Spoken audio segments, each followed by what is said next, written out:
bahagyang dumami ang bilang ng mga pasahero sa Cagayan City Airport kasabay ng summer vacation at katatapos lamang nagawa-gawayan na festival.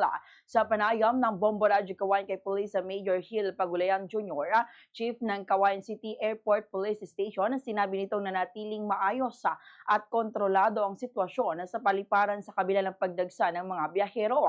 Ayon kay Police Major Pagulayan, naging maayos ang pag-asikaso sa mga pasahero at maging sa mga VIP na dumating sa lungsod kaugnay ng mga aktibidad sa festival. Dagdag pa niya, inaasahan pa ang patuloy na pagdami ng mga biyahero ngayong kasagsagan ng bakasyon.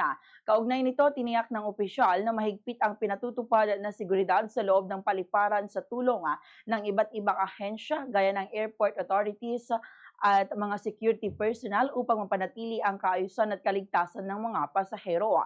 Gayunman, inamin ni Police Major Pagulayan na may ilan pa ring pasahero ang nahuhuling nagdadala ng mga pinagbabawal na gamit o tinatawag na security risk items. Kabilang dito ang mga bala, kahit isang piraso lamang na mahigpit na pinagbabawal sa loob ng airport, maging ang mga ginagawang souvenir tulad ng bala na ginawang bottle opener. Samantala, magsasagawa rin ng bloodletting activity ang Cagayan City Airport Police Station sa darating na Mayo 26 o 26 sa kanilang tanggapan at hinihikayat ang publiko na makiisa sa nasabing aktibidad bilang ambag sa pagtulong sa mga nangangailangan ng dugo. Ganitong bahagi ng pahayag ni Police Major Hill Pagulayan Jr. Ang